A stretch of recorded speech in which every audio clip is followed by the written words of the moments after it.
হরে কৃষ্ণ। তো এই যে শ্রীমদ্ ভাগবত গীতা আজকে আমি পাঠ করে শোনাবো। কিন্তু শ্রীমদ্ ভাগবত গীতা আমি কেন পাঠ করছি? আগে তো আমি এরকম ছিলাম না। সত্যি শ্রীমদ্ ভাগবত গীতা আমার জীবন বদলে দিয়েছে। আগে আমি অন্যরকম ছিলাম।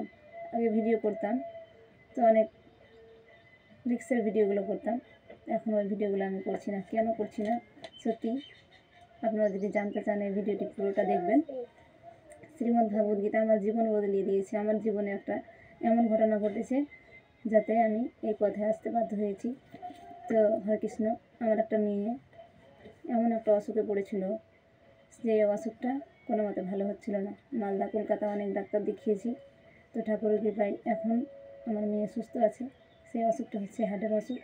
তো সত্যি হরে কৃষ্ণ, এই কথাটা যদি আপনারা শোনেন আপনাদেরও মনটা সত্যি ভয়ে কেঁপে উঠবে। সে শ্রীমদ্ ভাগবত গীতা কী, আমি তো আগে এগুলো কিছুই বুঝতাম না।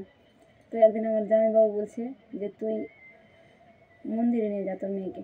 ধুলিয়ামঘাটে এক কীর্তন শুনতে আমি আমার মেয়েকে মন্দিরে নিয়ে গেলাম। ওখানে মন্দিরে আমার মেয়েকে দিয়ে বললাম যে হে গোবিন্দ, এ তো আমার নয়। কিন্তু এগুলো আমি বুঝতাম না যে ভগবান কী, সন্তানটা কী, আমি কী, এগুলো আমি আগে কিছুই বুঝতাম না। তো সেই দিন দিয়ে আসার পর আমার মেয়ে আর কোনো ডাক্তার দেখাতে হলো না। হঠাৎ আমার মেয়ে এভাবে আস্তে আস্তে ভালো হয়ে গেল। তো এরপরে যখন জ্বর ঠান্ডা লাগলো আমি ডাক্তারের কাছে গেলাম। ডাক্তারবাবু বলছে তোমার মেয়ে হাড়ের ফুটো বন্ধ হয়ে গেছে। সেদিন আমি অবাক হয়ে গেলাম। সেদিন থেকে আমি গীতা পাঠ করতে লাগলাম বাড়িতে। কিন্তু আমি গীতা পাঠ করতে জানি না কীভাবে করতে হয়, ভুল হচ্ছে কি ঠিক হচ্ছে আমি কিছুই বুঝি না।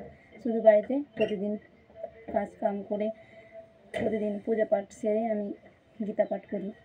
তো আমি বাড়িতে গীতা পাঠে এক অধ্যায় না পারলেও একটা দুটো শ্লোক পাঠ করি।